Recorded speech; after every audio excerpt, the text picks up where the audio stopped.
Good morning, ladies and gentlemen.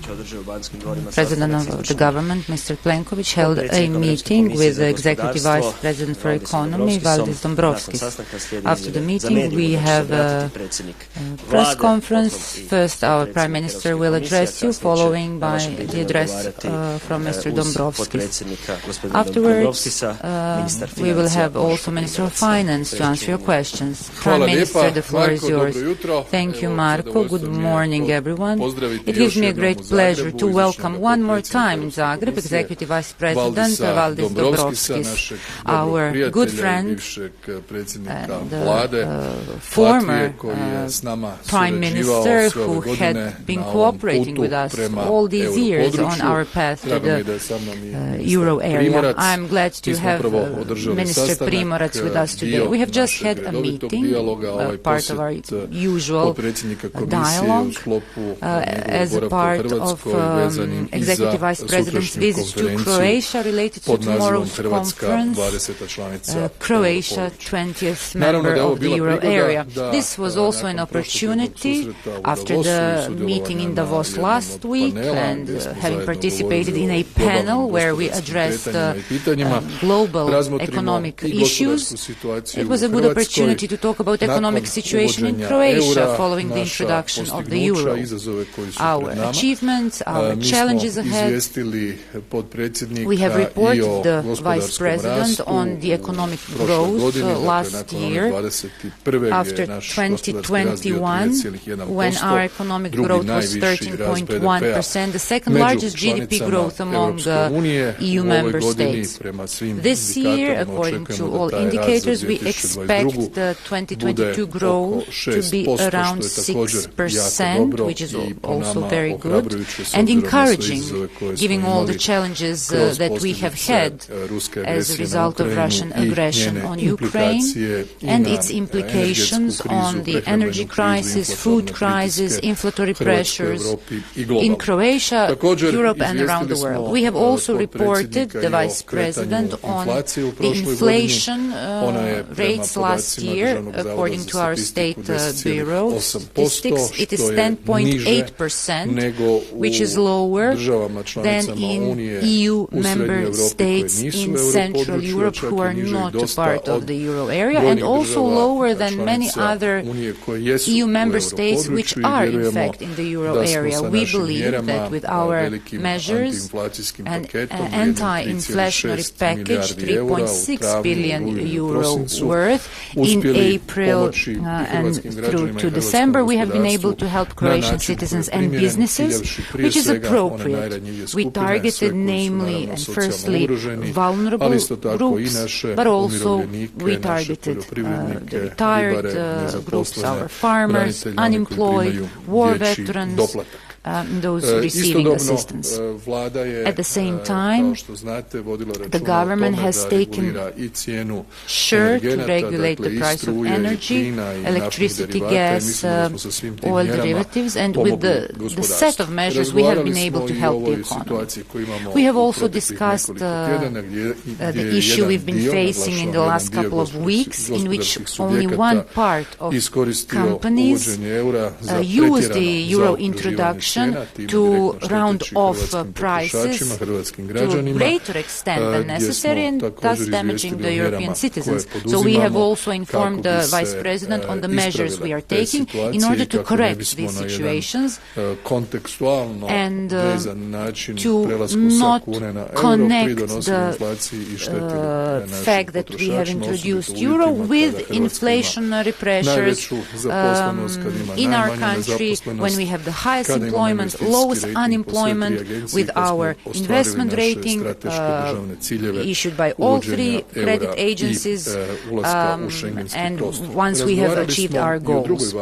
We've also discussed another important topic, which we have been assisted by Vice President Dombrovskis, and that is the implementation of our National Recovery and Resilience Plan through EU Next Generation Facility. We have also talked about the activities that Croatia has taken so far.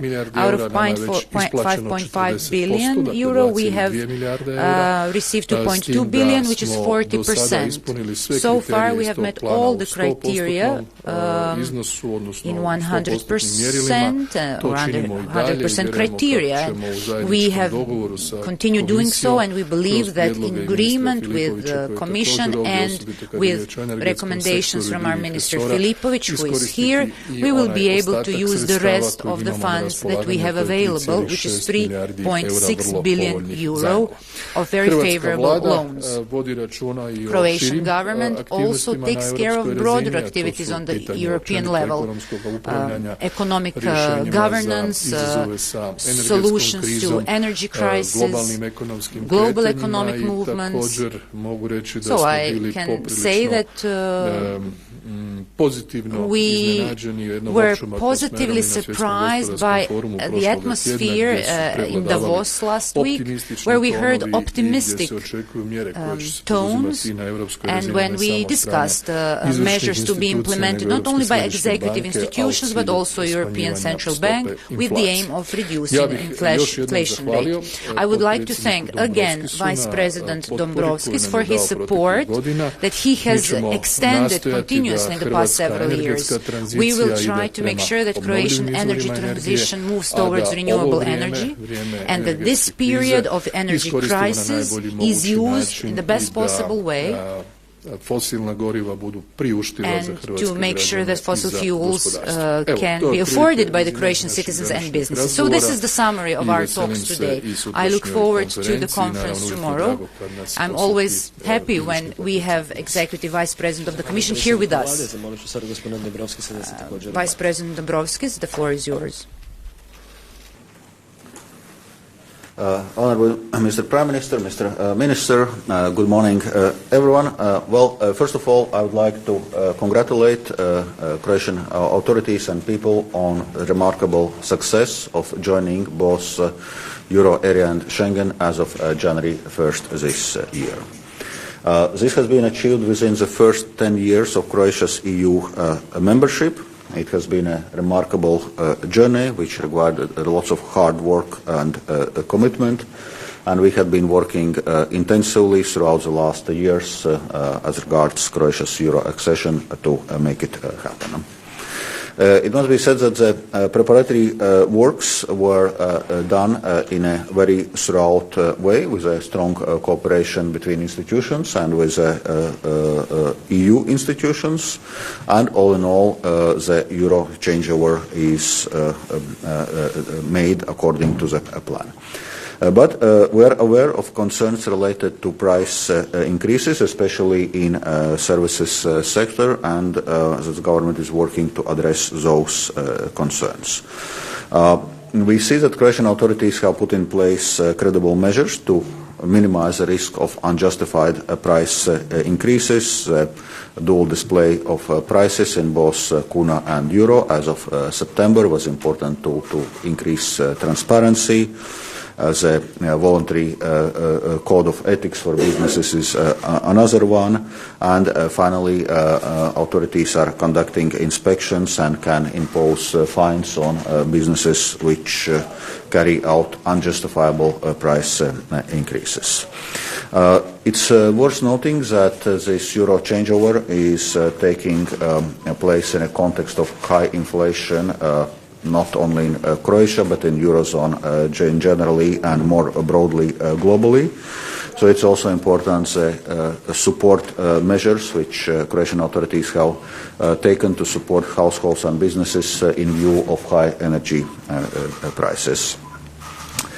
Another topic which we were discussing today concerns Croatia's Recovery and Resilience Facility, where one can say things are broadly on track, and as Prime Minister already mentioned, Croatia has already received 40% of its grants allocation and currently is working towards a third payment request. And in parallel is working on the Repower EU chapter for Croatia's Recovery and Resilience Plan. As you know, The Repower EU program is providing additional grants to member states to help address challenges related to Russia's aggression to Ukraine and to move away from our dependency from Russian fossil fuel supplies. So it's important that those Repower EU chapters are prepared and put in effect as soon as possible. If we look at the broader energy supply picture in the EU, one can say that this winter we are going through successfully. The gas storages were full ahead of the winter. And also the fact that winter so far has been relatively mild is helping, so we have sufficient supplies, but we will also need to do preparations for the next winter, because this year there are still substantial amounts of Russian natural gas in our gas storages, which was pumped predominantly in the first half of the last year. This is not going to be the case next year. So it will require additional, yet substantial additional supplies and alternative supply routes. And from that point of view, also the Croatian LNG terminal in Krk will play its role.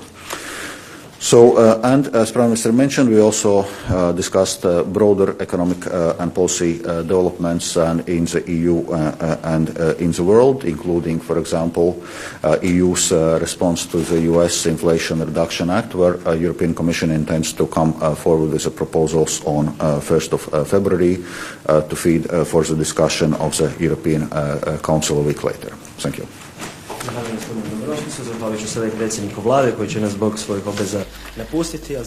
Prime Minister will leave you now, and now we will give the floor to Prime Minister Primorac. Good morning, everyone. I would like to take this opportunity to welcome warmly Executive Vice President Dombrovskis. Thank you for coming to Croatia, and thank you for having such an excellent constructive meeting today. It was a relaxed atmosphere, and we have discussed a number of topics. It must be emphasized that today's meeting is an introduction to the conference that is to take place tomorrow at a high level. This conference, in a symbolic way, will be closing of one chapter on the path of Croatia to the EU. We will also, at the same time, open the new chapter where Croatia will be a member and has become a member of the euro area. I would also like to take this opportunity to say that this is a tremendous success achieved by the government of Croatia, which has proved its determination to meet the strategic goals, euro area and the Schengen area. I would like to thank all stakeholders who have in any way directly or indirectly helped the Republic of Croatia on its path.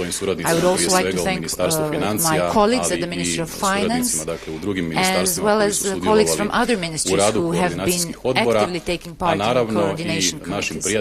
I would also like to thank our friends and partners, primarily Executive Vice President Dombrovskis and his entire team, and also I would like to thank Commissioner Gentiloni and his team. Without such excellent cooperation and help from their part, the path of Croatia towards the European area would have been much more difficult. So thank you once again for all the effort you have invested. As for the topics that we've discussed today, let me emphasize two. Firstly, of course, conversion and adoption of the euro in Croatia. We said that all processes were seamless. We also discussed reforms, the path itself, consolidating public finances, and all the elements and the goals Croatia was supposed to meet in order to join this important club. We also discussed the question of, or the issue of unjustifiable increase of prices. We concluded that this simply happened in certain circumstances. We also informed the Executive Vice President Dombrovskis about the tools and mechanisms that our government has been using to be, firstly, a preventive factor and then corrective one as well. Some companies have used the situation of switching to euro to increase their prices without grounds, without justification, and I'm sure we will use everything we have available to prevent or to stop this from happening again, and to make sure that all those who have increased prices, in fact, lower them to the pre-euro adoption period. We've also discussed the package of assistance, rescue package to Croatia, our citizens and companies in fighting the inflationary pressures and increasing the energy prices. We have reported the Vice President that the measures that we introduced in Q4 last year in fact matched the Commission's suggestion on what these measures were supposed to be like, especially when we talk about the most vulnerable. A to je bilo prisutno u okviru cijena električne energije. Are talking about the price of energy sources, where we had two tariff model in which prices are subsidized up to a certain level, which represents an average consumption, and everything above was charged based on increased tariff. One more time, Vice President Dombrovskis, thank you so much for coming. We look forward to the conference tomorrow, when we will have another opportunity to reflect on our Euro path and to emphasize all the milestones. I would also, I'm sure we will hear all the advantages that we are already experiencing of being EU area member. We have time for a few questions. Vice President Dombrovskis, today you mentioned government's measures. Can you clarify your previous statement of December that EU member states' measures in 70% of cases were not well targeted? This is your statement from December.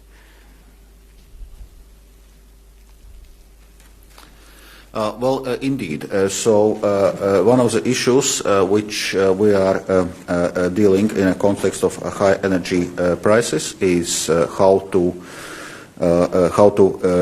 respond in a way that fiscal policy and monetary policy are not contradicting each other. We're currently in high inflation environment, so European Central Bank is tightening its monetary policy to counter inflation, so it's important that fiscal policy is not contradicting this. And therefore we are not recommending an overall fiscal stimulus this year. Rather, we are recommending overall neutral fiscal stance. And one of the ways to achieve it is through better targeting of energy support measures, where indeed we did the assessment of the measures conducted by member states so far, and indeed 70% of those measures appear not to be targeted. And we have been discussing this issue several times in Eurogroup, in ECOFIN, how to ensure better targeting of those measures. And one of the proposals which European Commission put forward as a Euro area recommendation is this two-tier pricing system that up to certain level of consumption, consumers receive subsidized prices, and above that level of consumption, market prices. So if properly calibrated, it can really help to target those measures to those who are more in need, and also encourage energy savings and maintain the price signal of energy prices. And actually, the measures which Croatian authorities have implemented in their energy support package, I would say, are quite close to this two-tier pricing model which we had been recommending. Pa evo ja mogu reći nekoliko riječi u tom smislu. allow me to add, we have continuously emphasized that measures have to encompass those who are most vulnerable. So our measures aimed at the income side were focused on our retired group, citizens who received child allowance, etc. As for subsidizing energy prices, it was necessary to act quickly, given that energy prices and resources prices could generate additional inflationary pressure. So we decided to curb the price. But not indefinitely, of course. There is a certain level, which is, as we said, the average level of consumption, which is subsidized, and then everything above is subject to increased tariff. I would say this is a textbook example on how to deal with this problem. This has been adopted by a number of countries around the world. So when we talk about support in the energy sector and countries which have support and want to remove it, so it is continuously emphasized that this has to be phased out in terms of removing support in phases and gradually, and at the same time measures that are implemented have to be motivating for those who use, for instance, electricity, so that the consumers have the motive to reduce it to the average level. In addition, if electricity or any other energy is subsidized limitlessly, our research has shown that the majority of help or subsidies go to those with highest income, highest earners. So I think it was around 13% of households in Croatia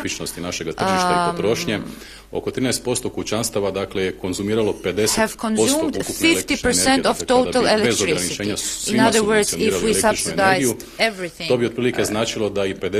everyone, it would mean that 50% of subsidies would go towards 13% of users, consumers who are highest earners, and probably because they have the greatest number of appliances that use electricity. So several weeks after we had structured our measures, we received information from the Commission that our measures were in line with what had to be done. Dobar dan, pitanje za gospodina Dombrovskisa. S obzirom na to da ste na sastanku razgovarali o neopravdanom povećanju cijena uslijed uvođenja eura, kako je vaše stajalište o tome, o tom problemu i kakva su iskustva u eurozoni kada govorimo o tom pitanju? Pitaću i vas, s obzirom da dolazite iz Latvije, kako ste vi to tamo riješili ako ste imali takav problem? It must be said that previous rounds of euro enlargement, including introduction of euro in Latvia in 2014, were done in a context of very low inflation. Inflation in those years were consistently below the ECB target, which at that time was inflation close to but below 2%. So we were not really experiencing this problem in Latvia, and in 2014, after the euro changeover, inflation in Latvia was below 1%, which is, I would say, in line with the general tendencies in Eurozone at that time.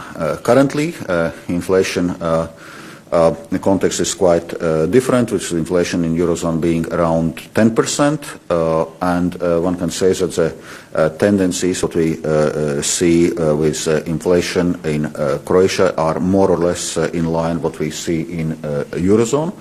And all in all, inflation in Eurozone, in Croatia, is lower than in Central Eastern European countries which have not introduced euro. This is, I think, another factor to keep in mind when doing different comparisons.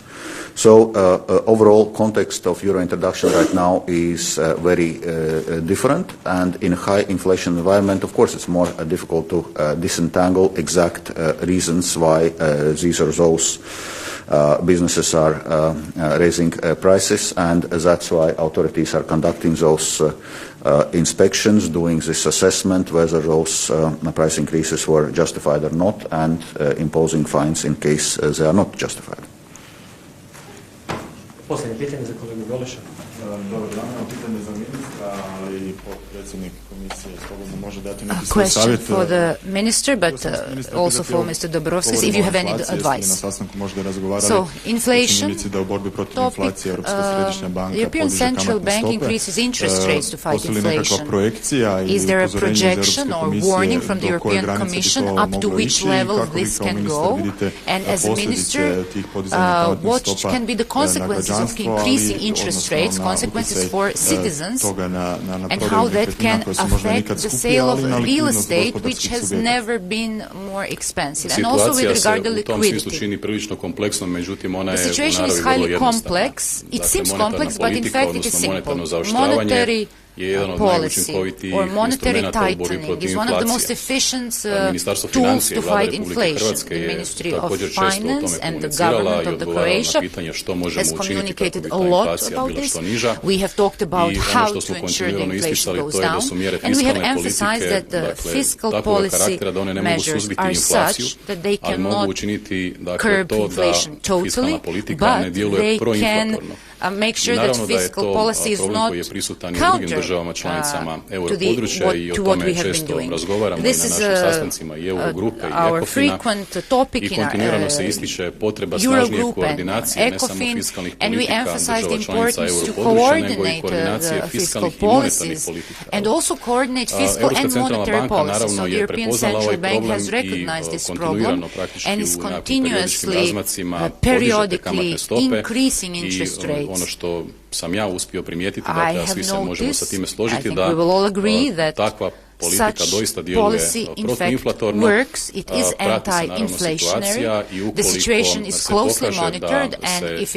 ovakvim monetarnim zaoštravanjem kako je trenutno u tijeku ne ostvaruju dovoljno brzom dinamikom i u dovoljnoj mjeri zacrtani ciljevi, ja mogu očekivati da će i dalje doći, odnosno dolaziti do porasta kamatnih stopa. Te kamatne stope će se naravno preljevati postupno i na kamatne stope u gospodarstvu i to je nešto na što smo također upozoravali. Ja sam dakle nakon što sam stupio na dužnost ministra financija već sredinom srpnja upozoravao upravo na ove probleme i isticao kako je jedini učinkoviti instrument u borbi protiv inflacije postupno povećavanje kamatnih stopa i apelirao de facto tada već na građane i poduzetnike da u što većoj mjeri fiksiraju svoje obaveze ukoliko imaju ugovorene dakle kredite po varijabilnoj kamatnoj stopi. Naravno da sada dolazi to i do izražaja i evo, još jednom možemo samo apelirati na građane i na sve ostale dionike da budu oprezni prilikom novih zaduživanja, da u što više mjeri koriste fiksnu kamatnu stopu, vrijeme je nepredvidivo i naravno da svi zajedno ulažemo napore kako bi ostvarili taj cilj, a to je smanjenje stope inflacije. U tom kontekstu smo razgovarali i sa gospodinom izvršnim potpredsjednikom Dombrovskisom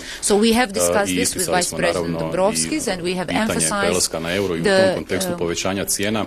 Bitno je naglasiti da to bude vrlo jasno kako se mi ovim zaključkom vlade koji je nedavno donešen praktički ne borimo protiv inflacije. Dakle, borimo se protiv neopravdanog povećanja cijena.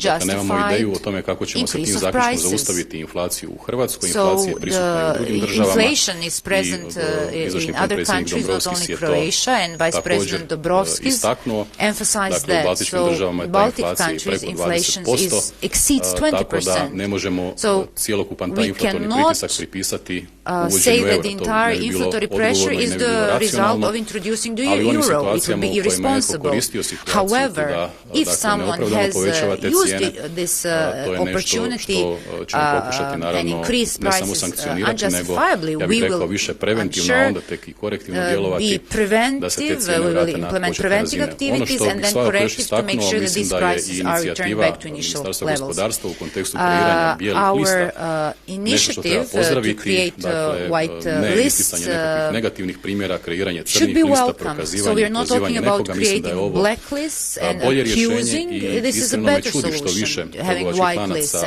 ne želi pristupiti inicijativi retailers do not want to join in our initiative. Everyone keeps saying that market mechanisms should be preserved. They expect Adam Smith's invisible hand to work its wonders and to work both on supply and demand.